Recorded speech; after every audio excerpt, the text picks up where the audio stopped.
Welcome to today's episode, How to Deal with a Chinese Supplier. Hi, welcome again to the Prime Report. In our first couple of episodes, we talked a little bit about how to get started. We talked about finding markets and products, and the natural progression of that is how to find and deal with a Chinese supplier. Now, in this episode today, we're going to cover everything you need to know to do that, so let's see if we can just get started and jump right in. I think after you found your market and your product, the next progression, obviously, again, is to find a supplier. The first place where everyone goes is a website called Alibaba.com, ALIBABA.com. Literally, Alibaba is a database of Chinese suppliers and manufacturers. It is something that they don't manufacture their own products. They do sell some of the products through one of their other companies called Alibaba Express, but Alibaba.com is really where you want to go as a starting point. There are, of course, other places you can go and other ways to pursue this, but if you're getting started, this is the first and logical place to go. So when you're on Alibaba.com, really what you're looking for is suppliers of the item in the market of which you have already chosen. Really, it's very, very simple. You want to go there and just type in the box. For instance, we're just going to use bamboo cutting boards today as an example. So let's go in and you just simply would type in bamboo cutting boards. And you'll find there will literally be hundreds of suppliers who can produce bamboo cutting boards for you. And then, of course, if you want to filter it, you can go and filter it from there. But you can filter it down to minimum order quantity. You can filter it by how long they've been in business, by the payment terms. There's all kinds of different filters, as you see. But I would encourage you just to go there, surf around the site a little bit, and get comfortable with it, and then to start seeing what you can get.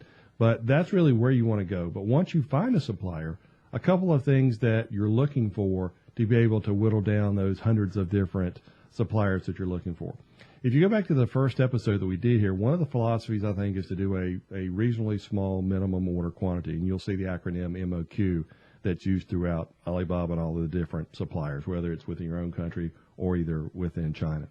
But you want to start out with enough of an order quantity to be able to promote and use some of your items to giveaways for reviews, and also to be able to estimate your normal sales and then anticipate your production time and make sure that you have enough so when you reorder, you're not going to be out of stock and out of business for a while. So make sure you cover enough to do that. But let's say you want to order anywhere from 200 to 500 units to start. And, of course, that could vary and depend depending on your item.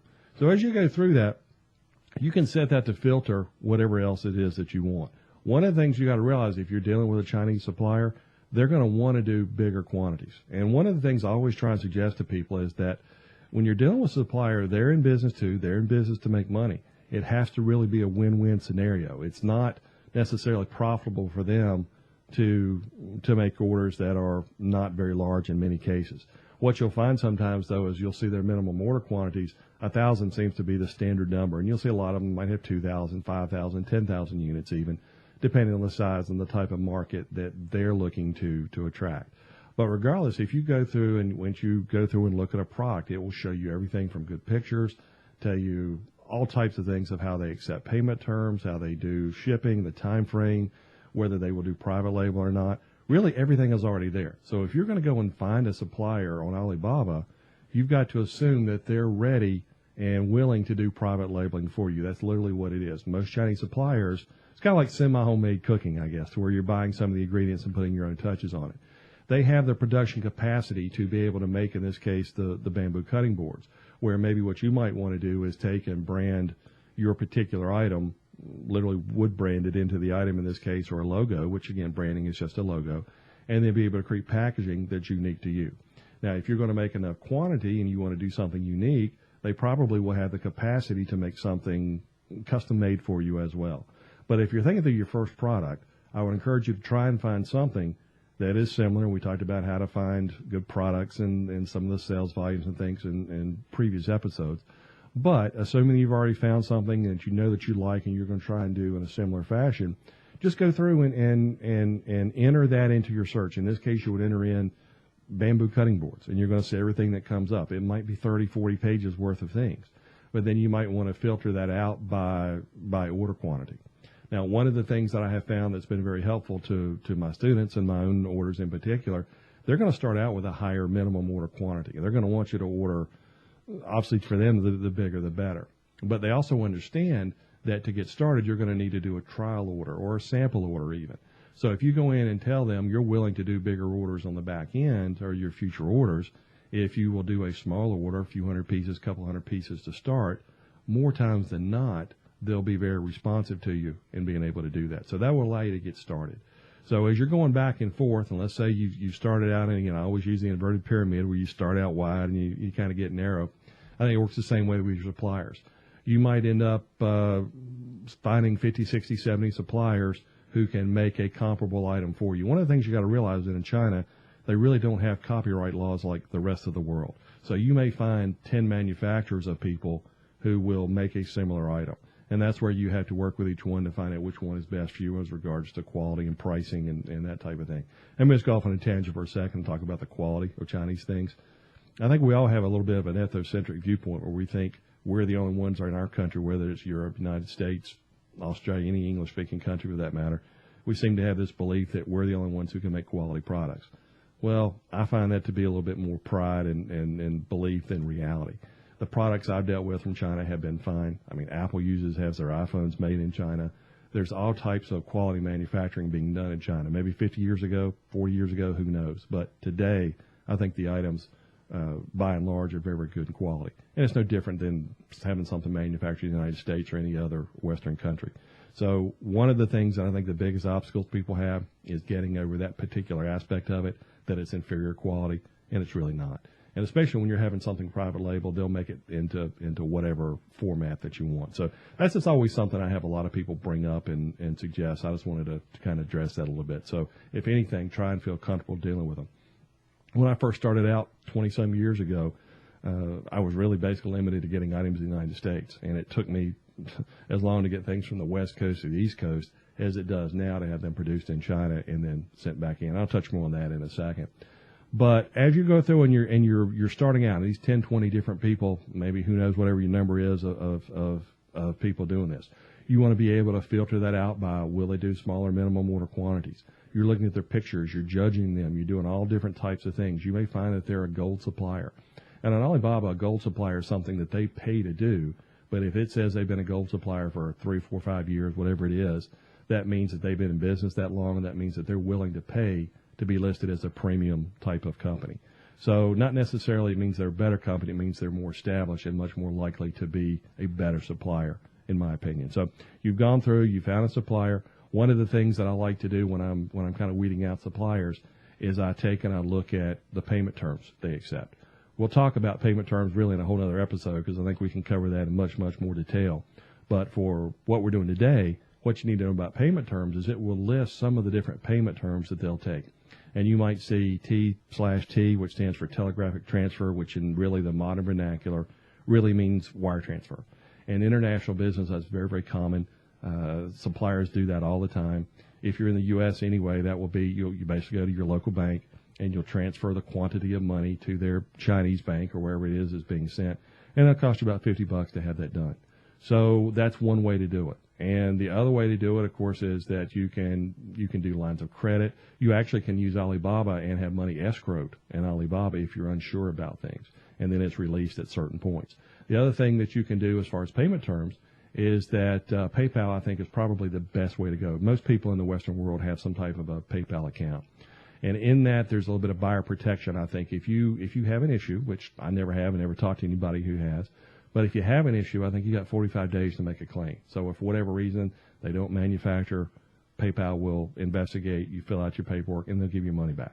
So it's basically no downside, I guess, if you're using PayPal. The ideal thing to use would be a credit card. Not only can you defer the payment when you pay it, but you have some of the same buyer protections that you would with PayPal. However, very few companies in China take credit cards. In the Western world, it's very typical for the seller to pay the selling fees. Typically, it's 2 or 3%, whether it's PayPal or the credit card. But in Eastern cultures, it's very typical in many cases for the buyer to pay the fee. So when they tell you they want to do a wire transfer, the telegraphic transfer in this case, it's just because they don't want to pay the fees. And again, that in the Western world, we're not used to sending money really through wire transfers. But in international business, that's very much a standard. It's very much normal. Typically, what they'll ask for is, let's say, 30% down to get started. Maybe another payment somewhere midway, and then the final payment when they're done. And that's very typical. And don't get all worked up when they ask you for that, because again, we can't necessarily expect them to adapt to how we do things. That's typical within that part of the industry. But anyway, that's some of the payment terms as far as weeding that down. I find if I have two equal suppliers and one takes PayPal and one doesn't, well, I'm much more likely to want to deal with the supplier who takes PayPal. So anyway, so you've started out broad. You've 10, 15, 20. You've whittled it down by minimum order quantity. You whittled it down by the payment terms they take, and then you're whittling it down by the feel you get from their website. Do you think they're going to be easy to work with? So as you really try and get down to, say, 3 or 4 suppliers, if you will, then you simply want to contact them. And you really want to let them know that you're a big e-commerce supplier in the United States. Realize these companies, in many cases, are used to dealing with big organizations. If you go and present yourself as, "Hi, my name's Bob. I'm just starting out in a company. Would you be kind enough to give me a quote?" They're not going to even probably return your email. So you want to position, you don't want to, I'm not suggesting you do anything other than the truth, because you are going to be a large e-commerce company. So write that in your email, "I'm a large e-commerce company. I'd like to add I'm considering adding your product to my line. Can you give me some more information and give me a price quote?" And then typically they'll respond very well. And by the way, I find their English, especially their written English, is really, really good. I don't think you'll have any issues dealing with that. Almost every company who's in Alibaba will have somebody within their organization who can write very passable English. So that's another obstacle people have. So don't worry about that. But anyway, they'll return your email, and they'll give you some quotes, more information, whatever else. And then you start out at that point, and then maybe you're able to knock out 2 or 3. At that point, you're down to a couple at this point.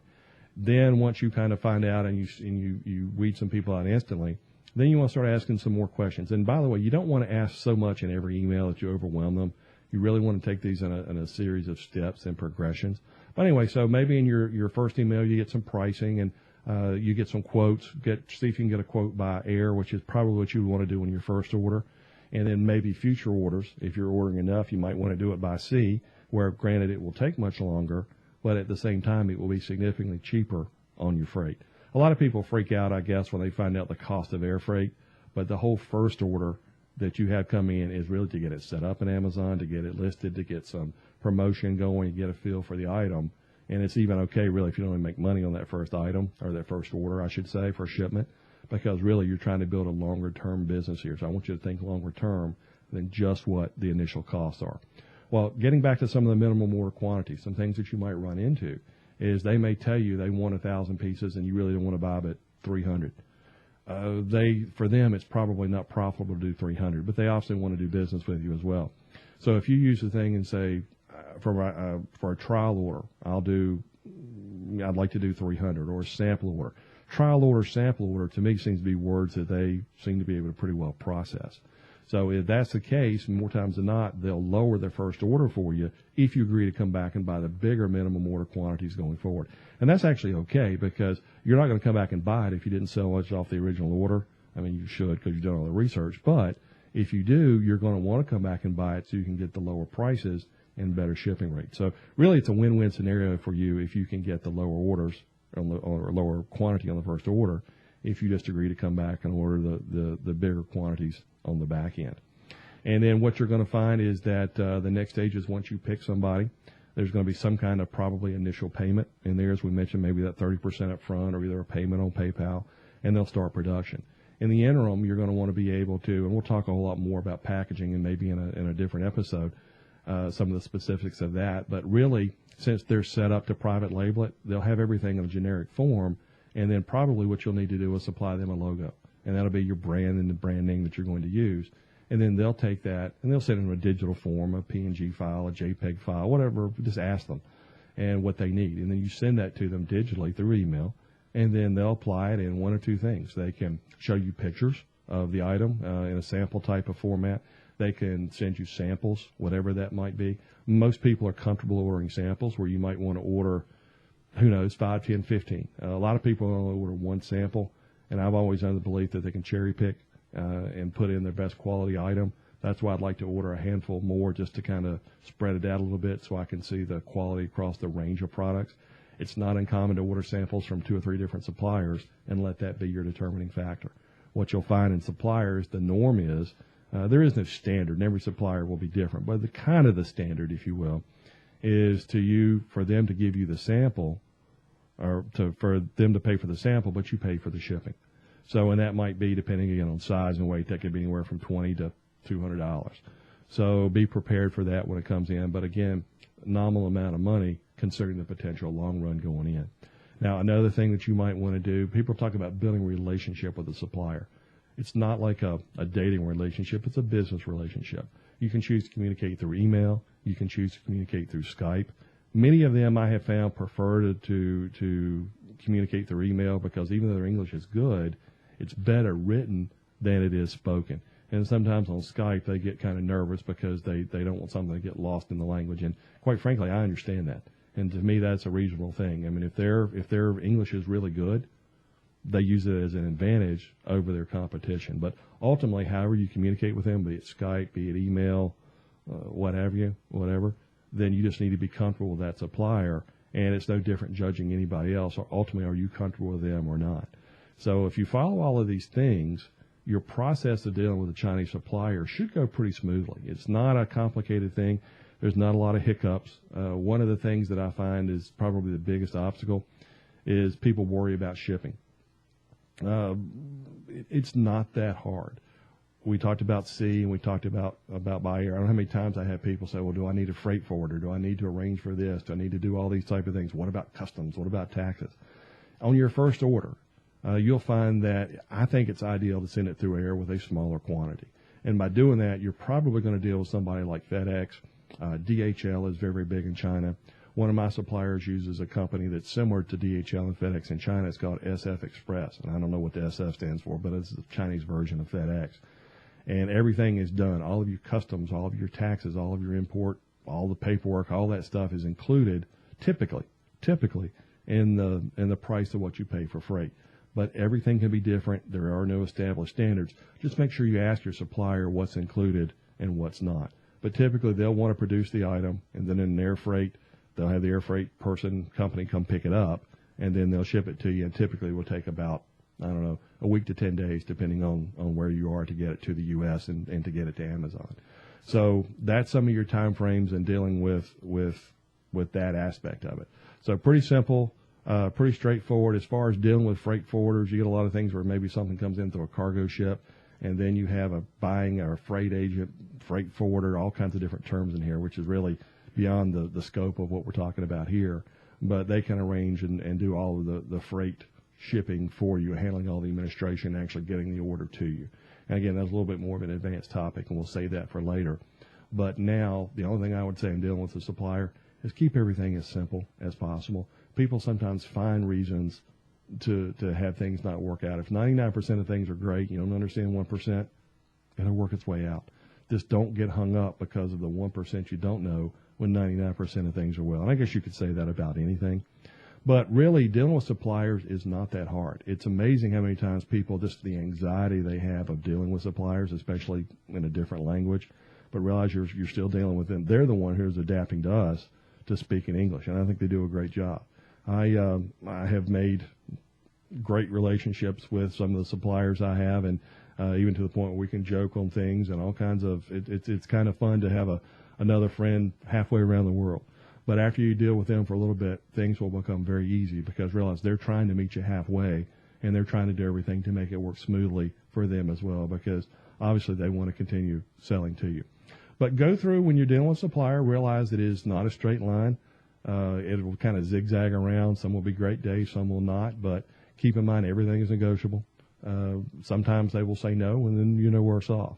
But it never hurts to ask. And realize, I understand as Westerners, we've kind of lost the art of negotiation because really, I think the only time we really negotiate is when we're buying a car or maybe even a house. And I don't think we're very good at it. But in this case, it's almost expected, and I would encourage you to negotiate on everything from minimum order quantities to pricing to anything that you can imagine. The worst that happens is they say no, and you got to be prepared to that. And you can't take it personally if they say no, but realize that they have to make money too, or it's not a good relationship. Every scenario when you're dealing with a Chinese supplier should be a win-win type of scenario. So folks, that's the nickel tour of dealing with a Chinese supplier. It's not terribly complicated. It's one of those things that the hardest part is overcoming the anxiety to get started, because once you do, you're gonna find it is very, very doable. You'll have some days where you get frustrated, but then you'll have some days where 6 things in a row go well. It's not a straight line, as I mentioned earlier. But regardless, just what we've talked about today, hopefully that gives you a good bit of information to get started and deal with Chinese suppliers. Now let's go to our next segment. Let's do questions and answers and Mail Time with Mark.